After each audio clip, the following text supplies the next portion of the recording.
विधानसभा निवडणुकीसाठीची मतदान प्रक्रिया 20 नोव्हेंबर रोजी पार पडली। उद्या शनिवारी सकाळी मतमोजणी प्रक्रिया सुरू होणार आहे।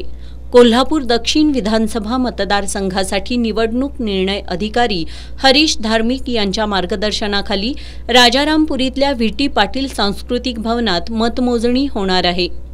या मतदारसंघासाठी 354 कर्मचारी असणार असून एकूण 16 टेबलवर 23 फेऱ्यांमध्ये ही मतमोजणी होणार आहे।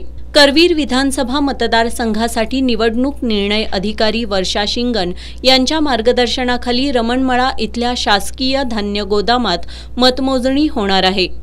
या ठिकाणी 358 कर्मचारी असून 14 टेबलवर 26 फेऱ्यांमध्ये ही मतमोजणी प्रक्रिया पूर्ण केली जाणार आहे। तर कोल्हापूर उत्तर विधानसभा मतदारसंघासाठी निवडणूक निर्णय अधिकारी संपत खिलारे यांच्या मार्गदर्शनाखाली 315 कर्मचारी कार्यरत राहणार असून 14 टेबलवर 23 फेऱ्यांमध्ये मतमोजणी केली जाणार आहे। जिल्हाधिकारी अमोल एडगे यांच्या मार्गदर्शनाखाली जिल्ह्यातील सर्व मतदारसंघात मतमोजणीची तयारी पूर्ण झाली असून उद्या सकाळी 8 वाजल्यापासून मतमोजणीला प्रारंभ होणार आहे।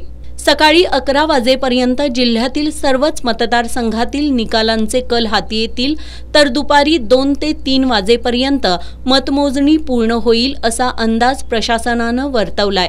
कोल्हापूर जिल्ह्यासह राज्यातील सर्व विधानसभा मतदारसंघातील निवडणूक निकालांचे अचूक आणि वेगवान अपडेट एस न्यूज चॅनेल क्रमांक 72 वरून सकाळी 8 वाजल्यापासून मतमोजणी संपेपर्यंत दिले जाणार आहेत।